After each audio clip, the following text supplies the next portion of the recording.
Hello, everybody.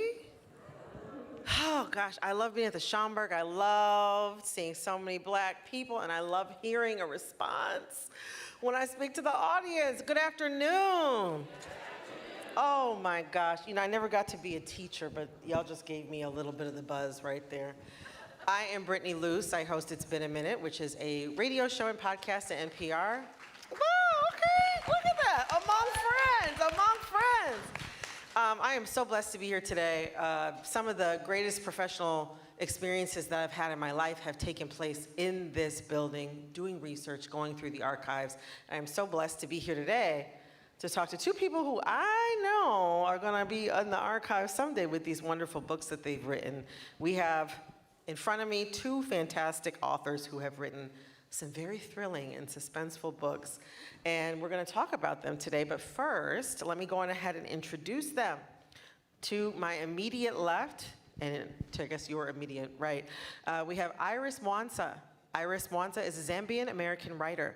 As Deputy Director of the Gender Equality Division of the Bill and Melinda Gates Foundation, she leads strategy and investment for the Women in Leadership portfolio, and she has previously worked as a corporate lawyer in both Zambia and the United States.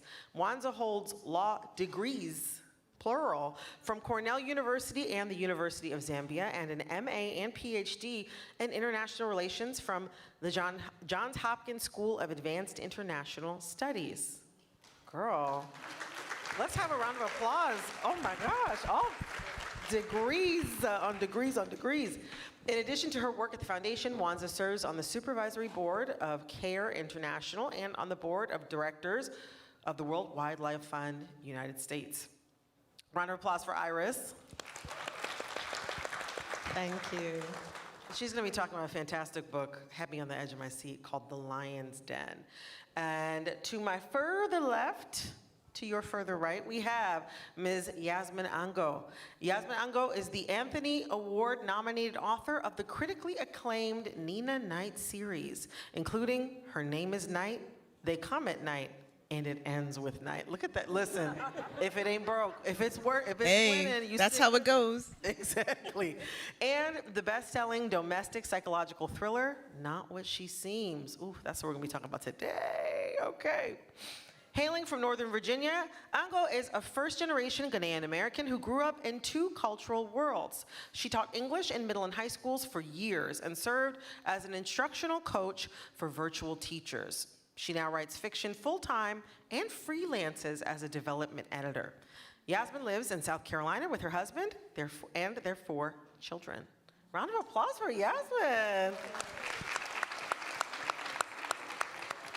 All right, now that I've introduced you both, it's time to do a little reading. Yasmin, you wanna go first? Excuse me, Iris, you wanna go first? Sure, thank you. I am so excited and delighted to be here, so thank you for having me. So let me set the scene. This is the first and the last time that the two protagonists of the story, The Lion's Den, meet. So Grace is our young, determined, but very inexperienced lawyer who has gone to the central prison to interview her client. Her client's name is Wilbes Molenga, who prefers to be called Bessie. And Bessie is a queer teenager who has been locked up for crimes against the order of nature, which is the language of the Zambian Penal Code criminalizing same-sex relations. So even though this book is set in the late 80s, early 90s, this is actually still the law today. Your client, Officer Lungu said, looking as pleased as if he had performed a magic trick. Grace stared at Wilbes Molenga in shock. He was even shorter than Officer Lungu, with a twig-like neck, and the thinnest arms and ankles sticking out of a stained red t-shirt and oversized prison pants. His light skin was bruised on the right side of his face, his right eye swollen shut, and one of the 2 front teeth that seemed too big for his mouth was badly chipped. The smell of piss and shit was so strong that Grace gagged. Her manners forgotten, she yanked the handkerchief from her bag to cover her nose. Hands where I can see them, Officer Lungu growled. Wilbes placed both small hands on the table. He had black rings from handcuffs around his delicate wrists, and his hands were trembling. "What happened to him?" Grace shouted at Officer Lungu through her handkerchief. "He resisted arrest. Looks worse than it is." Tell the nice lady that you're fine. The boy kept his head down and said nothing. So I'm going to fast forward a little bit and read from a different section. In this scene, Grace is realizing how far she's come from her very humble beginnings as a village girl to lawyer, and also realizing that her struggles aren't over. Just because she's attained this dream of being a lawyer doesn't mean that's the end of challenges. Grace inhaled deeply, the smell of eucalyptus trees reminding her of university. When she first arrived from the village, she thought that she was in heaven. Green lawns, a lake full of tiny fish, and tall eucalyptus trees that made the campus smell sweet. She'd roamed around marveling at the buildings, the lecture halls, cafeterias, dorms, the chapel with stained glass windows, and her favorite place, the library. 5 floors full of books of law, literature, mathematics, and philosophy, which she learned meant the wisdom of love. The love of wisdom. She felt like a philosopher, studying her law books and browsing the shelves on other floors, selecting an eclectic range of books that piqued her interest. She could study uninterrupted in the library without scavenging for time between hoeing, watering, weeding, picking, pulling, gathering, pounding, cooking. She could study without worrying about armyworms, stalk borers, leafhoppers, or the elements that seemed to conspire against the village, alternating between floods and drought, and yet another crop failure, yet another famine. At university, water gushed out of taps with a twist of her wrist. A full meal landed on her tray in the cafeteria, and one flick of a switch, and she had lights to study all night. Grace loved law school. In the cases she studies, lawyers presented clever arguments. The courts were fair, the judges wise, and their decisions just. There was nothing in her law books about battered clients, corrupt cops, a system that would abuse procedure to deny a person justice, or a surly court clerk who told her yet again to come back. Thank you. All right, and next we have Yasmin, who's going to read from Not What She Seems. Go ahead. Not What She Seems. Can I first say, when you said piss and shit, I was like, what? Listen, it left off the page. It left off. I said, okay, this is the story. I said, all right now. I Okay. probably should have asked if it was okay. Is No. it okay? It is too late, sorry. No, I like it because, I'll things slip out, and so I'm trying to remind myself to be proper here. And okay. So just to give a little background of Not What She Seems, it is about Jack Brody. Jack Brody is like a 26-year-old woman who is living in D.C. She is from a fictional town that I have to say, because South Carolinians will be like, are you talking about my town? And I'm like, no, it's made up. Called Brookhaven.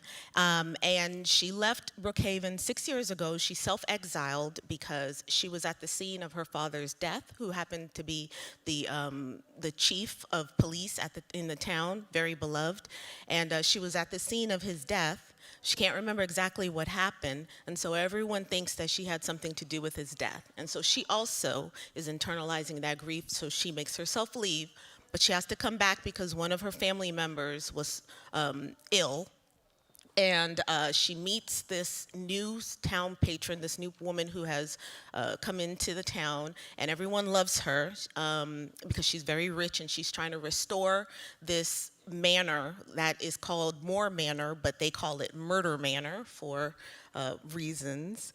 And so when she comes back, while everyone loves her, she meets this Faye Arden, and she's like, something is up with this Faye. Faye is not what she seems. So she and Faye have this like cat and mouse game going on, and they go back and forth. And so this is a scene that happens right after Jack has accused Faye publicly of killing someone.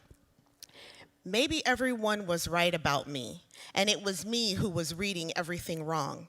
As if second-guessing every decision I'd made wasn't torturous enough, I'd pulled out Conrad's notes.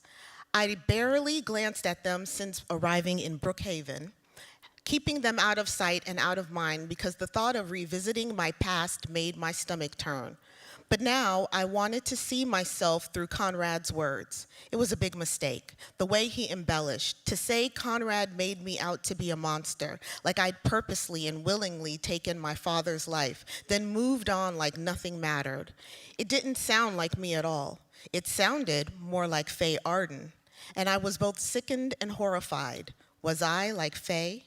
Mia had been killed because of me. Would I just move on? The need to run, not run away from all the drama, but toward a solution was so great that I had to listen. I laced up a pair of sneakers after finding some old running clothes I still had. I hoped they'd hold out. I mentioned to Penn that I was going out for a run. Oh, she was surprised. I didn't know you still ran. Do you really think you should? I mean, after all that drama at the manor. I'll run where people can't see me, I said miserably. Well, she said, be careful.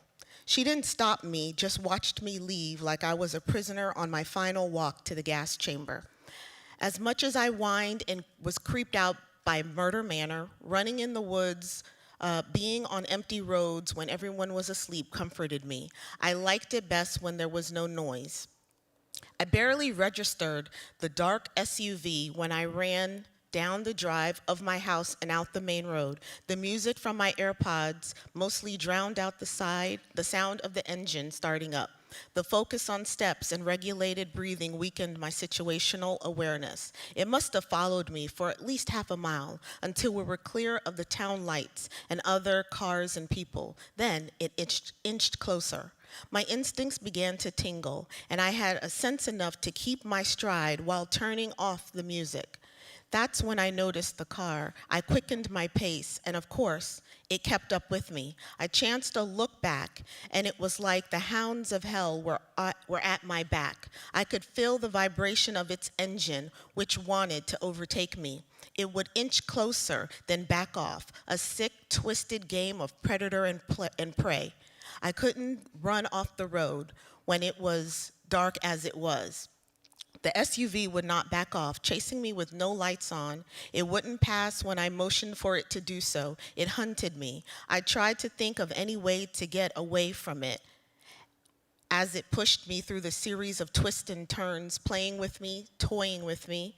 I was too terrified to scream. My phone had lost its signal. The SUV kept coming within inches and then backing off, driving me further and further away from any safe place.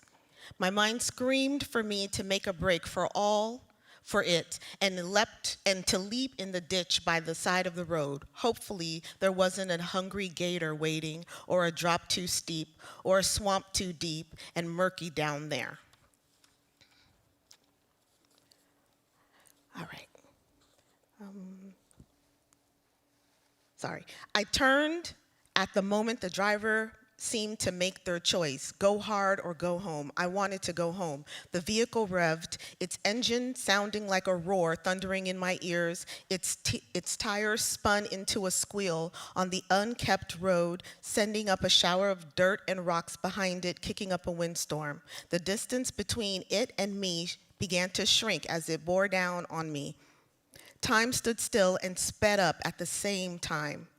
My breathing was ragged as all other noise fell away, filling up my ears, taking up the place of the roaring engine and the screeching tires. As the bumper of the SUV connected with me in a glancing blow, I jumped.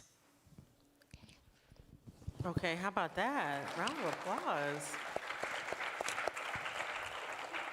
Thank you both for being so generous in reading from each of your books. I got to read both of them this week, and my husband kept hearing me gasp because something would happen. I would just go, oh! So y'all definitely had me on the edge of the seat, as you had so many of our audience here today. You each have written these books that take place in very specific worlds, and I want to give our audience members who may not have had the opportunity to read them yet to get an idea of the worlds that you're bringing the reader into. Explain to me the specific world that each of you was exploring in your book, and what you hoped to accomplish through, drilling in so deep into, the 1990s Zambia or small town, present day South Carolina. Iris, we'll start with you. Well, maybe I'm going to be aging myself, but the 90s was such a time of transformation. The Berlin Wall was coming down. Nelson Mandela was just about to come out of prison.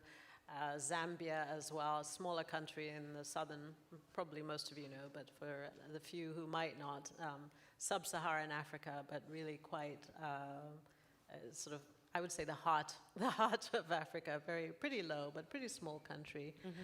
It was going through political transformation as well. It was the end. We had one president the whole time from independence, 1964, up to the time of the book, which was 1990, and that was a time where the book is not very clear that it's going to happen until the very end, mm-hmm. but this is true history. That was the end of that regime. And at the time, we thought it was the end of the authoritarian era. Ha ha, right? But that was just it's very fascinating to me that was a time of hope and optimism. And it comes through on the page. Right, and we really believe that, they talked about the end of history, the end of war, the end of authoritarianism, and yet here we are again. So that was very fascinating, sort of at the higher level. And then at the individual level, there is a lot of, the law in Zambia criminalizing same-sex relations, as I mentioned, is still on the books, and it's not unique to Zambia. Many, many African countries have laws that criminalize same-sex relations. And I wanted to explore and interrogate what would a defender look like of the LGBTQ plus community, because it's difficult and it's dangerous to be or to protect and be an ally. So I really wanted to understand what would this person be like, look like, where would they come from? Grace, who's the protagonist here, has suffered greatly. She's had a hard time, a hard life. She's struggled to get to where she is, but she understands discrimination from her own personal perspective and has risen above that to become a human rights defender in the true sense. She really feels that discrimination against anybody is discrimination against everybody, and she wants to fight against that. So those were some of the themes. So even though it's quite specific to time and place, and Zambia obviously is where I grew up, and University of Zambia, which is where Grace went to university, is my university. And the village where she comes from, Nyampande village, is my father's village. So some of it is quite personal to me. So I wanted to bring all these threads together, and hopefully the center holds, and I have a story and a narrative arc that takes grabs the reader from the beginning and takes them through to the end. But I think that was also the choice of being a thriller. Some of these themes are pretty heavy, but writing thrillers and reading thrillers to me has always been very magical, because it can take you through. You're not going to put the book down. And these are kind of heavy times. The last thing you really want is like, oh gosh, I have a pile of nonfiction, but my heart is just not in it. But through fiction, I could, and I wanted to, and it was my sincere desire to really talk about these issues, but not in a way that would be too damn depressing. I think we're depressed enough as it is with the state of the world. Thank you so much, Iris. Yasmin, I see you nodding your head. Go ahead. Yes, but I also forgot the question. So, no offense. I love that. No, I'm glad you do that. Every time I interview someone, I always say, if you need me to repeat a question, go ahead and ask. It happens all the time. What was it about the setting that you chose for this book that you wanted to explore, that you thought would do your story the most justice? Yeah, so the setting, like I said, is in a small town, South Carolina. I am from Northern Virginia, so very close to DC, so it's a totally different world than down south. My husband is from the town, Columbia, that we live in. He's been there I don't think he's moved and lived anywhere else. And so when we go, the kids and I, we have a joke because when we leave the house with him, he knows about 50, 11 people and has to stop and we're like, how many is dad gonna know today? And you incorporated that. And they hate it. Like, so we don't want to go out with him. Yeah. So I was thinking, being in this small town where everyone knows you and everyone has this perception of you, and then also, you have to have that Southern hospitality, and you say, someone said, bless your heart to me, and I thought it was a compliment. Oh. Until I learned that was my first time hearing it. And so I just wanted to write about people being different than the perceptions that they put on you. And that happens everywhere when our parents have a certain parents, friends, whomever have, oh, you should go and do this thing, and you are going to be great doing this thing, and you need to follow in my footsteps and do this thing, and that's not really what you are. And so Jack, she is totally different than what her mom wants her to be in Jack and Jill and to be a Southern belle and to marry well and do all these things. And she just wants to, just hang around and have sex and have fun. And so that's why they call her the Wild Brody girl. And she's the oldest daughter, but she acts like the youngest one, so the roles are reversed. But then I also, with Faye, wanted to bring in this person who is really a devious person. But because of her skin color and because of her wealth, people tend to believe her more than they believe Jack. When Jack says something's not right about her, when Jack says she's hurt this certain person, nobody believes her because they have those perceptions of this Wild Brody girl, right? And Faye can put on the act and, sound all sad and have the tears, and they believe her, even though the town is mostly black. They just are, conditioned to believe and think that wouldn't be a lie until it's too late. And so I wanted to have, the physical, not someone not being what they seem to be, but then also, it's a little bit of a race kind of thing of, how we have conditioned, some of us have conditioned ourselves to kind of bow down because that's been for hundreds of years, right? And to believe someone else when that person has no, they haven't given you any reason to.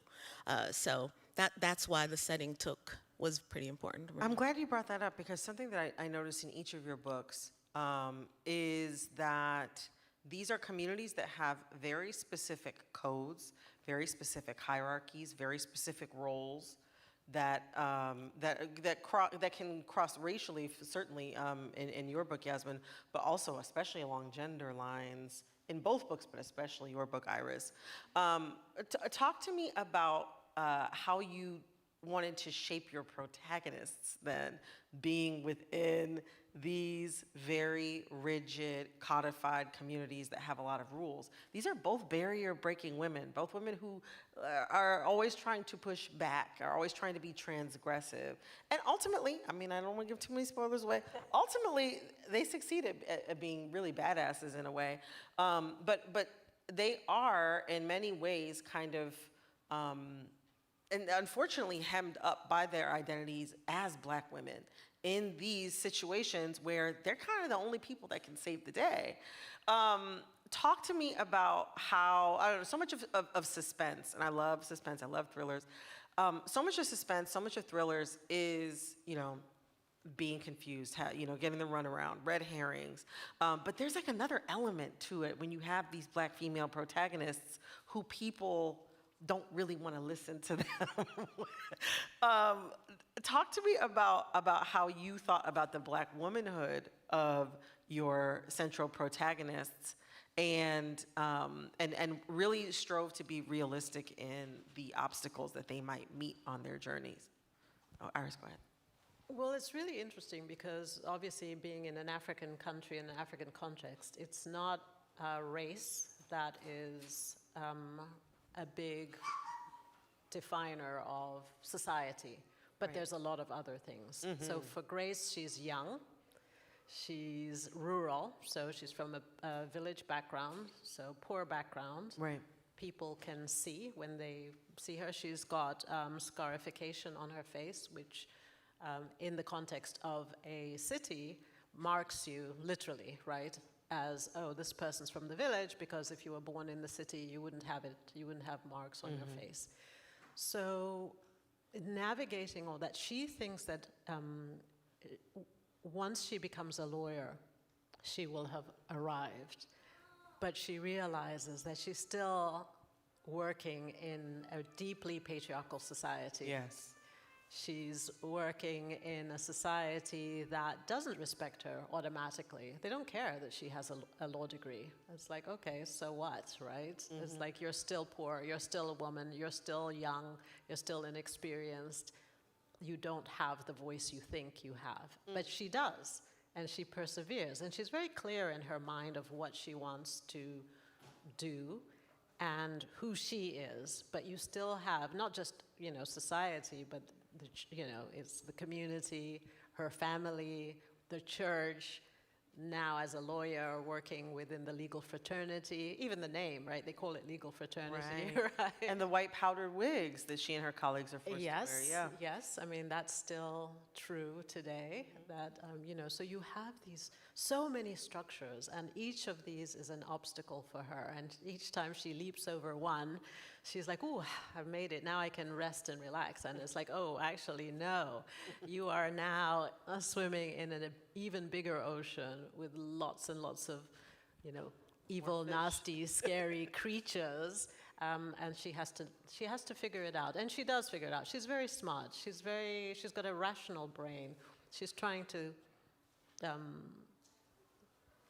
kind of learn not just the law, but how do you maneuver through these systems in service of justice? And I think one of the big themes for her is, and I remember this very distinctly when I was a young lawyer or a student in particular, I really believed, and Grace really believes, that law and justice are the same thing. And she learns the hard way that actually they might not even be distant cousins. Gosh, that's a word right there. Oh, Yasmin, go, please.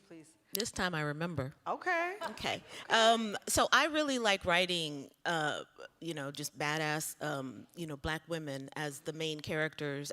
In my Night trilogy, she's an assassin, a Ghanaian immigrant, and an assassin for the African Tribal Council, right? And so that was really, really fun. And she was big as life, and she knows how to fight and all this other stuff. So when I had to write Jack, I was like, how am I going to make her, like, really interesting? Because she's not going to know how to fight with weapons like Nina did.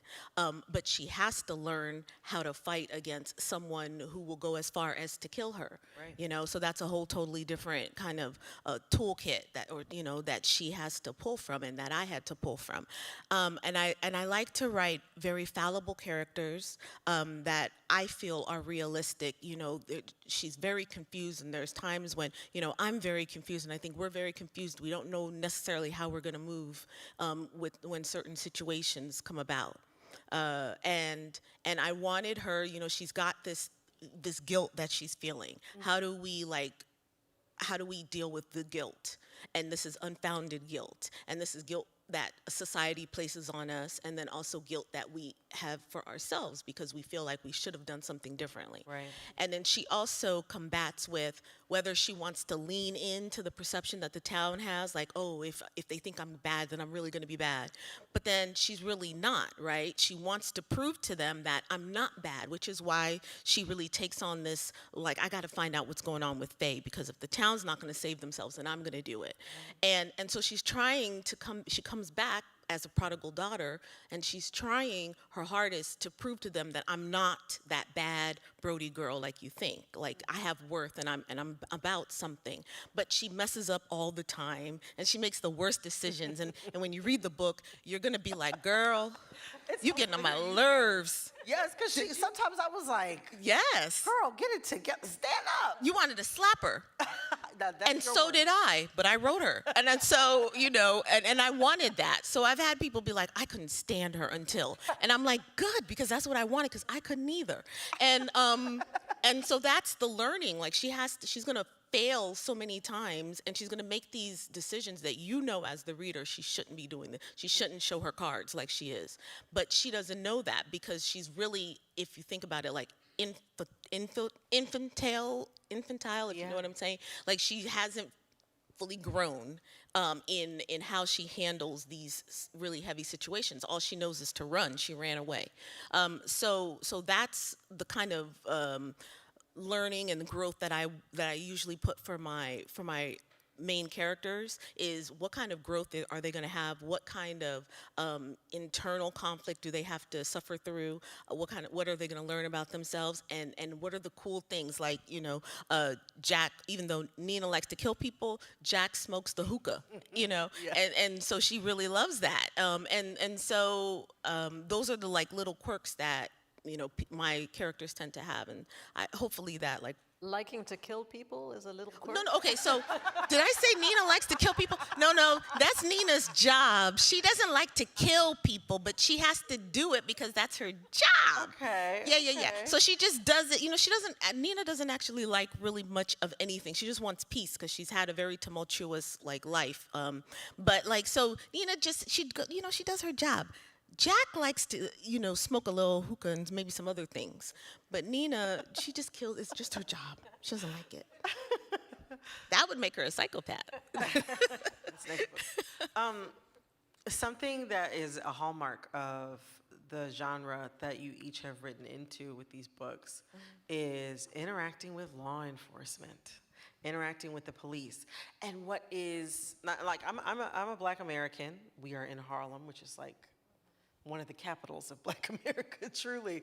And it is, and so I know that I come, even with, doing lots of reading and learning, I still come with a Black American lens and thinking about our relationships to the police. But each of your books does something very interesting in terms of how to deal with the police. Well, first of all, I mean, gosh, there's so much going on just with the way that the legal system and the political system and the government and law enforcement are all working together in your book, Iris. But as you mentioned, this is Zambia. So it's not like race is not a piece of the power play between law enforcement and the characters that are the protagonists in your book. But there are so many other things, such as you mentioned being rural, whether you're urban or rural, whether you are rich or poor, whether you're educated or not. All of those things sort of come into play and affect the way that the characters interact with the police. And also, too, your main character, Grace, she is a lawyer. She has to interact with the police as a part of her job. But also, in your book, Yasmin, Jack comes from a family of police officers, comes from a family of detectives, and there still are, but even still, like, the town is mostly Black, so I imagine many of the police force, are also Black, but there still is kind of like, there's an edge there in terms of where the other white characters are situated in terms of, like, the chain of power in this town, in this story. You're two Black women living in America. We know all that entails, of course. How did you think about? But also still, I mean, these are characters that are existing in contexts that are outside of the very narrow script for how many people might think about Black people's relationship to the police. Talk to me about how you think about, like, the function of the police, or if there was any critique you were making about law enforcement within each of your books, and how you think that fits into the suspense or thriller genre more broadly. Well, my book is set in a particular context, and so the police is part of the bigger system. I think there are some parallels, but I'll just say one thing that comes through in the book is the theme of corruption. Corruption at the small level, and then corruption at the higher levels, and how it is rotting the whole system. Right. And power works in very similar ways. Doesn't matter what country you're in, right? It's like power and keeping the status quo, maintaining the status quo, protecting the rich, protecting the elite. In this country, that comes a lot, it's very, very aligned with color. But in other countries, you have a Black elite, and they are protecting what's theirs. And the police are part of that. And so you have all these, there's collusion. The police work with the government, with the system, and it becomes very, very difficult for anybody, much less the most vulnerable in society to push back. And I think that is something that we see. There is a need to get allies together, come together. Grace finds her allies in lots of strange, weird, and wonderful places. But even then, it's really, really challenging. And I think we're all of us individually in a moment trying to understand, how do we as individuals resist? It's difficult to do, and what is the best way? And one of the things I really love about books is that you can talk to a whole lot of other people. They will stay with you, hopefully, to the end, and you will have this one-way conversation with them and take them. I don't know if a book can change hearts and minds. I believe that. Take them to the end of the journey in a way that I know if I'm going to have a discussion with you, or if I'm going to go to a march, we're not going to have that time. It's probably not going to be a very pleasant interaction, and I'm not going to be able to change your heart or your mind, and you probably won't change mine. We're getting to those places where it's like the battle lines are set, but I think a book can get through the battle lines. Very well put, very well put. Yasmin, I'd love to hear from you on this. How do you think about the role of the police in your story and in the genre more broadly, and if there's any commentary you wanted to make? Yeah, like you said, Jack comes from a family of, her father was chief of police, and then her granddad was also a detective. And that is how the two of them raised her. So she has a respect for this, police community, because they taught her how to, how when they're doing their investigations and stuff, they kind of brought her along and allowed her to be herself when everyone else wasn't allowing her to be herself. So she has a respect for that, but then she also has a mistrust for them too, because of the world we live in, and because they, even though they give her respect because of her granddad and her dad, they also probably don't like her that much either, because they think that she's a troublemaker. So she respects it, and she loves the police community because of her family, but then she also doesn't trust that they'll be there for her because of her, and so those are the conflicts that she has to have. But then she also has to kind of like lean into that if she's going to save this town and figure out how to get rid of Faye. So it's a very like conflicting thing for her. But there's definitely, I wanted to show how this small town and how this police force, they really can come together, but then they can also like just not be there for you when you need them to be in a different way. Yeah.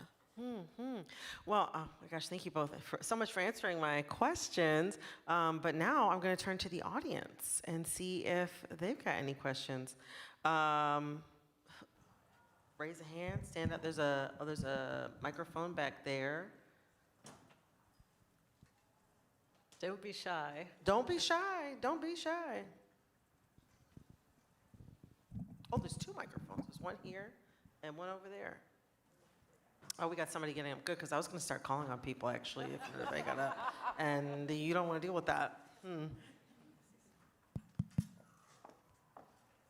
Hi, thanks for being so present and sharing your beautiful creative process that's now channeled in books that will last forever as long as humans are alive. And I'm so curious about your creative process. It's such a birth to not only take these wild dreams and characters and not only to pour them into a manuscript, but then to return to that manuscript and see it through. I'm so curious what has kept that fuel for you burning in really uncertain times, especially as being a mother where your role is constant, even when you're asleep. So I'm so curious what keeps your fuel fueling in your writing work and internal world. That's a great question. Thank you for asking that. What keeps my fuel going is, I think that if I wasn't writing, then I wouldn't be happy. Like, I'm not happy if I'm not writing, but then I'm also very lazy and don't want to write. So that is a problem that my agent often asks me about. But well, this isn't therapy, so we're not going to talk about that. But like, if I'm not writing though, then I don't feel settled. And I have been in an imaginary world, in world of books.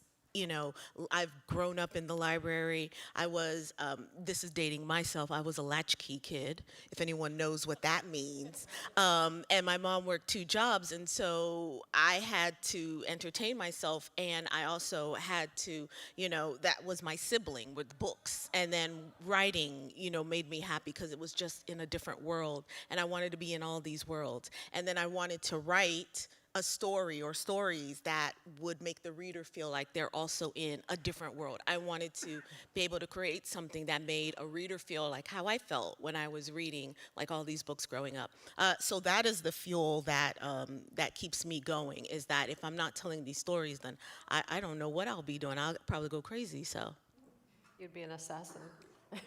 We can't talk about that. Or else I'm gonna have to find you where you live. I have, you know. So there's got to be research when you are, you know, I research everything, so. Watch out. Well, you know who to suspect if I disappear, right? No, I think everybody, you know, who is a writer started off as a reader. I know I did as well. I was really lucky because my parents had a lot of books. They were both academics when I was growing up, so surrounded by books. And you know, I was picking up books. I was reading. I mean, they weren't actually, you know, policing us very well. Because I remember I picked up Maya Angelou's book. I think I must have been about 6 or 7. I liked it because I liked the cover. There was a bird on it and a rainbow. Wow. And I mean, that is not a kid's book. Oh. I didn't understand most of it, but I was reading, you know, just anything and everything I could get my hands on. But I think for me, I love the creative process. You know, as you said, it can be frustrating. It's not always, you know, a barrel of laughs. Sometimes your you know, writer's block is real. But when it does come and you have these stories and you do inhabit these imaginary worlds, I mean, I think it is a little bit bonkers, truthfully, because the characters become real to you, and the characters talk to you, and the characters want their story out in the world, and so that keeps you going. I mean, for me, it took me 9 years because I've actually just left my job, so yes, please buy the book, because otherwise No, that's right. I'll be going back to Bill and Melinda, please take me back. You know, but yeah, it's just something that it's such a great thing to be able to, it's a privilege to be able to do, but it does take discipline to get it done. And it's wonderful to be able to put it out in the world and meet wonderful folks like yourself and talk about these beloved characters who, and then start working on your next book. And you were talking about writing a book a year, so. Yeah, I'm tired. And you have 4 kids. And 4 And a kids. family. Yeah. But see, now they're all old, so I have no excuse. They're all in college and stuff, so I have no excuse to not work. But like, so I'll sit and watch TV. My husband will come home and he'll be like, "What are you doing?" And I'm like, "I'm researching." Well, you know, 'cause my by husband's watching in the audience here. You hear that? You hear We're that? researching, you know, we're She's researching. doing research. But We are doing research. We are doing research, because I mean, the story is always going on in my head. There's always a story. And I was going, oh, well, now that you said that, now I forgot what I was going to say.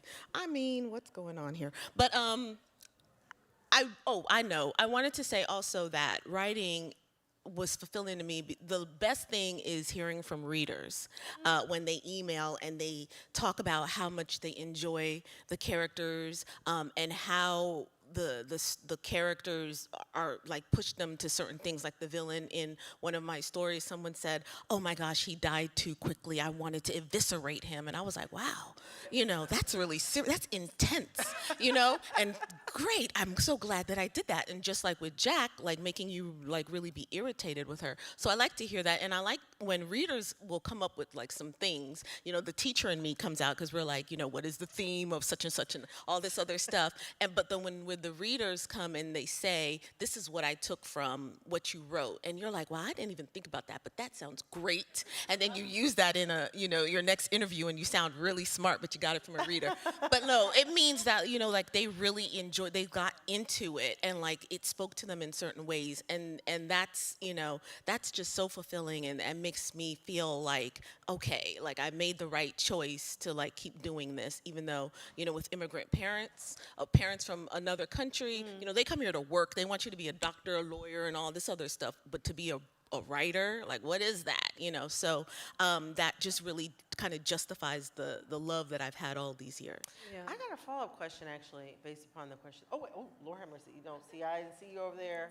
I'm so sorry. I'll ask my follow-up question because I had a little. Don't forget, like I'm not me. gonna forget. Okay. Please go ahead. Ask a question. Sorry, I was in the back. Thank you for being here and for doing this workshop. I wanted to ask you about character development and how deeply do you know your character before you start writing, or do you do it like while you're writing? And how do you manage, do you let real people influence your characters, or is it all in your head or based on headlines? Curious. Thank you. That's a really, really good question. I like a good character. I do develop them pretty deeply before I start to write, but I'm not someone who will outline a lot. I'm not a heavy outliner. So the story really is in my head, always going constantly. I have an idea of what kind of character I want to have, and what I want them to do, and that kind of shapes what their personality and their character will be in a story. And like Iris was saying, they speak to me. Right? That might sound wild, but they really do. They're constantly talking and saying what this is my story and this is how I want you to tell it. And it'll change as I'm writing it, but I have a good sense of that. So, yeah. I felt like you had a second part of your question, but I forgot that. I'm sorry, guys. I'm really forgetful because I'm always I'm sorry. Okay, so. Yeah, I mean, I think the character development is the work. Yeah. And I know I was in a small writing group, and one of the guys in the group was like, well, what did your character, this minor character, have for breakfast? I'm like, well, I don't know. He's like, well, you're not doing enough of the work. I was like, well, I think I am. But I do, even with the minor characters, I do a lot of thinking about who they are, where they come from, why they behave the way that they do. I think particularly none of the characters are perfect. Even Grace, the protagonist, who's a wonderful character, she's not perfect. She makes a lot of mistakes. But let's call them the villains in the story. I try to come at them with authenticity and with some level of empathy, and also have to dig deep into my own, darker instincts to make them feel real on the page. And so for me, I do try to spend quite a lot of time. I don't do a lot of outlining, but I pretty much could write a book on most of these characters. I don't know what they had for breakfast because I just don't think it's that relevant, but I do know a lot about where they come from, who their families are, what makes them tick, what makes them drive in that direction. Why are they doing the things that they're doing? Particularly, I think the evil things, that's very interesting. Why do people do evil things? And most of them are ordinary people. They're not, can I say, I probably shouldn't name names, but not the Trumps of the world. No, that's right. I remember the second part of her question. It was if there were people in real life that you kind of fashioned. And my answer to that is no, because if they read it, then they'll see themselves in it, and then they might get really angry. But I do, like, I'm in a constant state of observation, and so, like, I'm always watching, like, people and listening. Yes, I ear hustle on people's business, like, out in public, and I'm listening because, you can come up with some really great stories hearing conversation, and watching, like, people's tics. So, like, if they're, like, scratching their hair a lot or whatever, then that might show up in my story because I'm like, oh, that fits this character. Like, they might do this certain thing, like, repetitively, or this is what makes them them. So that's part of my whole like learning process and character development is really trying to get the things that make them really human and authentic for the reader. Yeah, I think it's really important if you're writing fiction not to, because you'll probably get sued. So, but it's just, I think it's just general. You can be inspired by individuals, but I think to base somebody and not acknowledge that doesn't really feel like it's the right thing to do. I wouldn't advise it. You know what? That was free legal advice Iris just gave everybody, so I would take that. I would take that. We have time for one more question. I got a good one. What's that? I said I got a good one. Okay. Go right ahead. Step up. So, hey, peace. You guys are doing a great job. So my question is this: as a writer, I had to write it down just to remember. Look at you, writer. How do you process the anxiety from writer's block? That's number one. And number two, how do you stay in the zone? Like when we get in that zone, right? You don't want anybody messing up with that zone. So do you cut the phones off? Do you let people know, hey, I can't talk? How do you handle those two polar things? Thank you. Yes, that is a good question, and thank you for asking it. I mean, for me, I don't really zone out the world. I'm fine to take a call. Sometimes I'm actually hoping that somebody calls me. Please call. Right, but I don't, I think maybe it is because my life is always busy, so I don't spend a lot of time, I don't have the luxury of feeling anxiety about writer's block. I'm like, okay, I'll move on to something else, and then I'll come back to it. But oftentimes I feel like writer's block is telling you that the direction you're trying to go in is not the right direction.